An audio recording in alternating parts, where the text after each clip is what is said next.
Hello, I'm Doctor of Traditional Chinese Medicine, Parrott. Today, I will be discussing a fascinating subject and one that colors every moment of our lives. Our emotions. Our emotions affect how we perceive the events in our lives.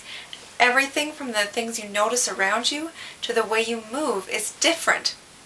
A walk through the forest when you are elated is a very different experience from the same walk if you've just lost your job.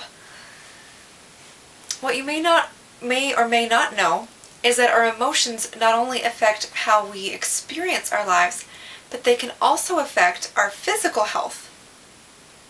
In traditional Chinese medicine, or TCM, as in most holistic schools of thought, our thoughts and emotions directly affect our physical bodies, and our physical bodies affect our thoughts and emotions. It is widely known and accepted that when we experience intense fear or rage, we can physically do things that we would otherwise be incapable of doing. This is due to the effect of adrenaline released in such situations on our bodies. Well, what about other emotions? How do they affect us? And how does fear or anger experienced on a more ongoing basis affect us? In TCM, each organ and element is paired with a specific emotion, and the health of that organ is affected by that emotion. On the flip side, if a specific organ is out of balance, it can create a specific emotional imbalance as well.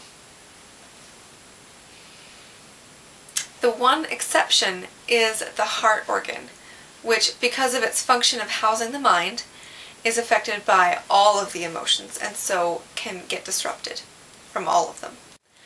So to give you an example of how our emotions can impact our health, I'll discuss something that happened to one of my patients. I'll call him Jim.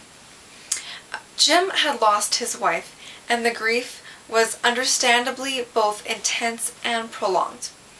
One of the things that happened to Jim was that after a while he started to catch colds a lot more frequently than he used to, and then they started to affect him more and more until every time he did catch a cold, it moved very quickly and became bronchitis, and he would remain sick for weeks at a time. He was also beginning to develop a chronic cough, and he felt tired all the time. Jim started seeing me approximately 2 years after the death of his wife, and he wanted help with restoring his energy levels and boosting his immune system. I explained to him about how the lungs are affected by grief and how our immune system is, in Chinese medicine, governed by the lung energy. And so to help him, we would not only address the cough and low immunity, but we would also need to treat his grief. I used both herbs and acupuncture to boost his lung system, and acupuncture to help release his grief. He also began seeing a psychologist. He now catches colds very, very rarely and recovers very quickly when he does get them. And he no longer feels depressed. This example is a bit more severe. However, less intense emotions can still create such an imbalance. It would just take a longer time. The steps you can take on your own are to follow the dietary guidelines of the 5 elements theory as outlined in my webinar on the 5 element theory.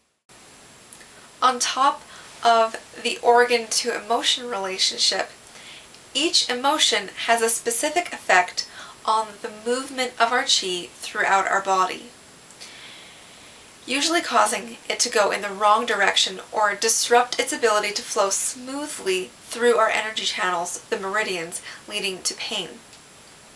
When our qi circulates in the wrong direction, we can experience such symptoms as difficulty breathing, fullness and bloating of the stomach, headaches, or, in extreme cases, prolapsed organs. Acupuncture is the most effective method that I know of to correct disruptions in the proper circulation of your qi. You can also, with practice, Learn how to acknowledge your feelings for what they are, a specific type of energy, and then use that energy for something else. A great example of this is transforming frustration or anger into motivation to create positive change.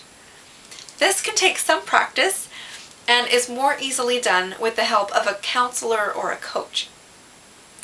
Meditation and regular exercise are very beneficial towards our emotional well-being and our physical well-being.